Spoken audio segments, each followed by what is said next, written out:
This story is about Jeff the Killer's nemesis, Jane Arkansas, a girl who used to spend time observing her neighbor named Jeff.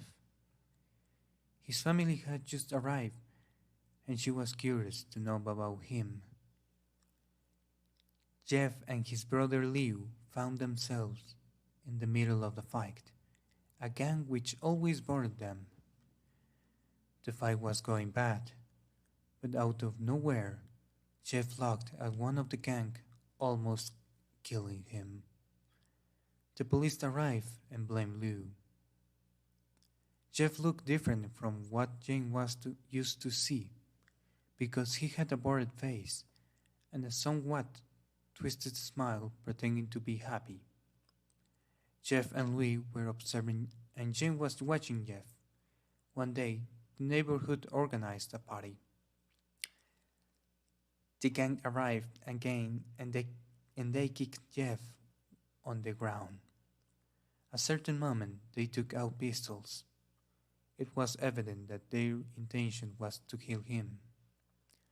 Jim, observing the scene, called the police, but at the present moment, a fire started.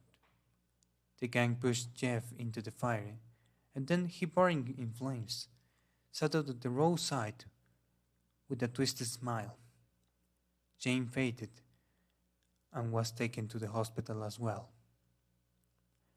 Jeff was never the same. His hair remained black and his skin pale, with the same twisted smile as always. One day, Jane was alone in the house. The dining room lights were on, and there was a note that said, "Aren't you coming to dinner?" Jeff was standing at the window holding a knife.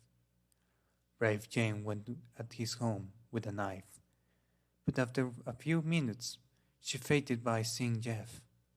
When she woke up, she was sitting at the table with the corpses of Jeff's parents and some friends. Hours passed, and the girl kept crying without doing anything. Jeff arrived with the gasoline. He dredged her and set the house on fire next to her. Again, Jane found herself in the hospital with several bandages.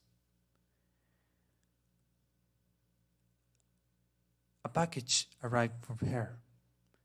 A mask with a black makeup, a black wig, and a knife. Jane was no longer the same. She visited her parents' grave for the last time and went in search of Jeff to kill him. Jeff had become a martyr. His motto was, "Go to sleep," so he killed innocent people. But Jane was the opposite of Jeff. Her motto was, "Don't go to sleep," so innocent people will not be killed by Jeff.